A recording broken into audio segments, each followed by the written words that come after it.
Alrighty then, and greetings from Recipe Cellar. In today's menu we have some delicious beef top round cut. And we make some delicious marinade also for it, but let's look that after a while. But first what you need to do is to put this beef on the freezer for a couple of hours so it gets a little bit hard and it's much more easier to cut really thin slices. Actually, I kept it in the freezer for a couple of hours, but I made that mistake that I took it out of the freezer and then started to set my lights and cameras and things, and it melted too much, so it's not that hard. But it doesn't matter really. It doesn't matter really because it doesn't matter really so much because we got some thin slices out of it. But it's easier for you to cut it if it's a little bit cold and hard still after a freezer. So this is the end result. Nice thin slices, and you can smack it with also some hammer or something to get it more thinner if you want, but you don't have to. Yes. And actually I didn't show it, but you should cut it against the grains. Here are the grains, so we cut it against them, so it's a little more smoother to eat when it's ready. And for the record, there's about 400 grams of beef there. In ounces, it's about 14. Then let's go and make our marinade for the beef. And first we need soy sauce, and we put half a deciliter there. It's 0.2 cups. Then 1 teaspoon of sugar, 1 teaspoon of ginger powder, 1 teaspoon of black pepper, and 1 teaspoon of rice wine vinegar. Then we mince some garlic, 1 big solo garlic in there, and that's about it. Then we mix it, and we mix it good. And there's our marinade. You can also use some baking soda in this. Some use it to make the meat more tender, but I usually don't. When it's good meat, fresh meat, it's delicious and tender anyway. So take a glass bowl or something when you can put these slices of top round cut and the marinade and mix them well. And after we have mixed it well, we put it in the refrigerator for about 15 hours. Of course, if you are way too hungry, you don't have to necessarily wait for 15 hours this to marinate, but I recommend it so the flavors intensify in the meat.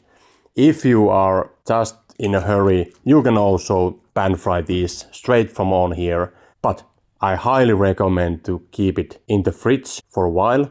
I kept it 15 hours, that's my recommendation. Then put some lid on top of it and a little bit shaky maybe there, like this. But if you have mixed them well, you don't have to shaky it. And then into the fridge it goes.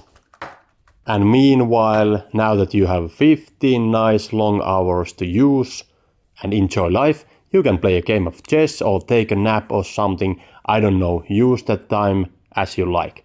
But after the 15 hours have went by, make your pan hot, throw some oil in there, and we start pan frying these thin slices.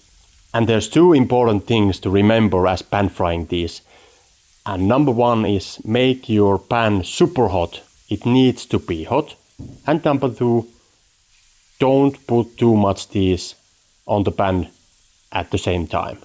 And now that the pan is hot enough, you need to keep these only like 30 seconds aside on the pan and they are ready.